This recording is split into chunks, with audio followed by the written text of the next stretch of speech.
Welcome back to Shadowed Tales. Tonight, we delve deeper into the chilling silence that has fallen over Oakhaven, Washington. A silence far more terrifying than any scream. In our last episode, Elias, Sarah, and Deputy Vance uncovered a horrifying truth. The infected, under the absolute influence of the choir, were constructing a grotesque factory deep within the woods.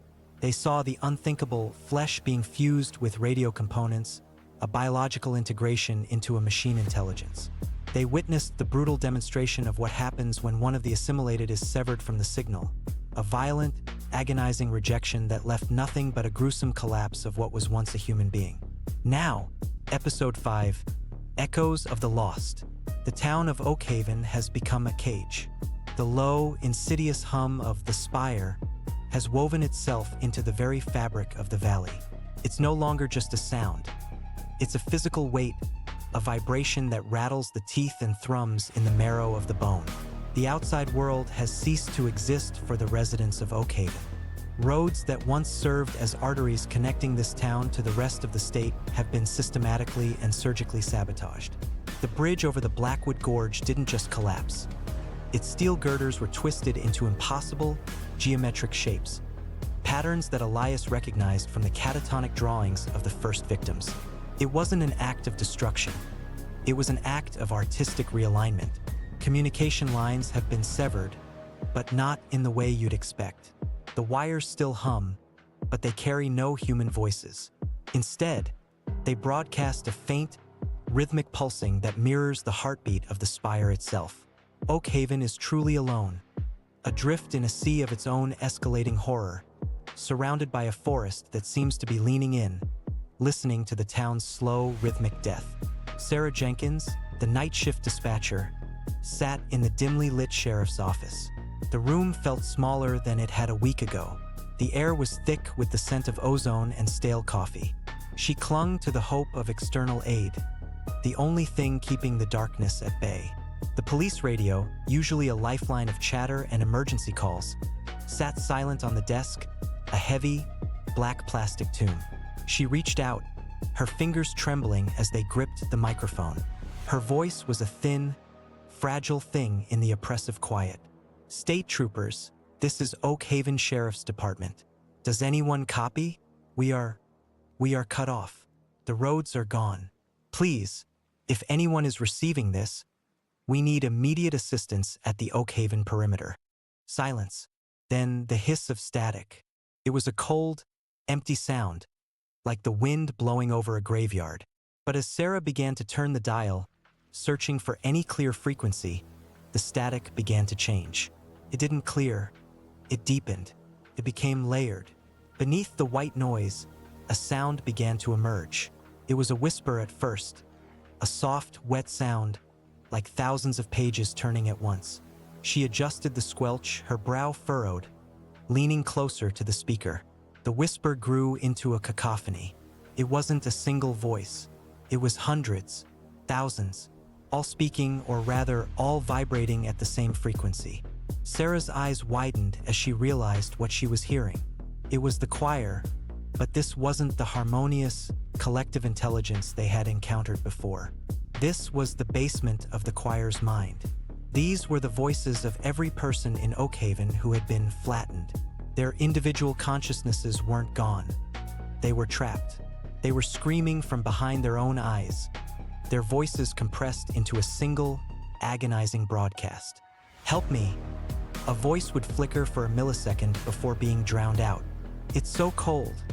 Another would sob. "I can't move my hands." A third would shriek. The voices were layered so tightly they formed a wall of sound, a symphony of pure, unadulterated suffering. It was the sound of a town's soul being processed through a machine. Sarah recoiled, dropping the microphone. It hit the floor with a dull thud, the speaker still emitting the muffled, collective scream of the lost. While Sarah stared in horror at the radio, a different scene was unfolding at the edge of town. Outside the impassable perimeter, where the main highway met the twisted remains of the Gorge Bridge, a glimpse of hope appeared. The state troopers had finally arrived. For cruisers, their red and blue lights cutting through the thick Washington mist, pulled to a halt. The sirens were a defiant wail against the silence of the woods. 6 officers stepped out of their vehicles, their boots crunching on the gravel.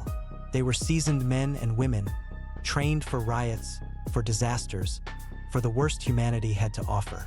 But they weren't prepared for Oakhaven. They looked at the bridge, the way the metal was braided like hair, and they hesitated. "Dispatch, this is Unit 4, one trooper said into his shoulder mic.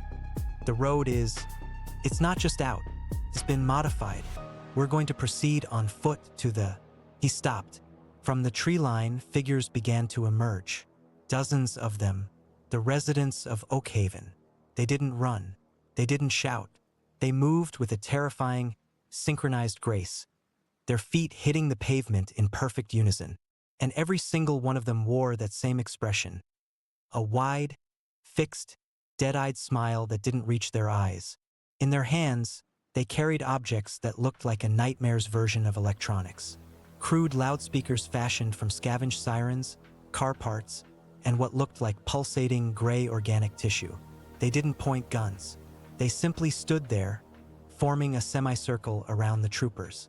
The lead trooper raised his hand, his other hand hovering over his holster. "Stay back. Identify yourselves." The infected didn't respond with words. Instead, they all raised their makeshift speakers in unison. A sudden, piercing burst of the low-frequency hum erupted. It wasn't the subtle thrum from the radio. This was a weaponized, concentrated blast of the spire's power. The air itself seemed to ripple. The troopers didn't even have time to scream. As the frequency hit them, their bodies seized. It was as if an invisible hand had reached inside their skulls and twisted. Their eyes rolled back, showing only the whites.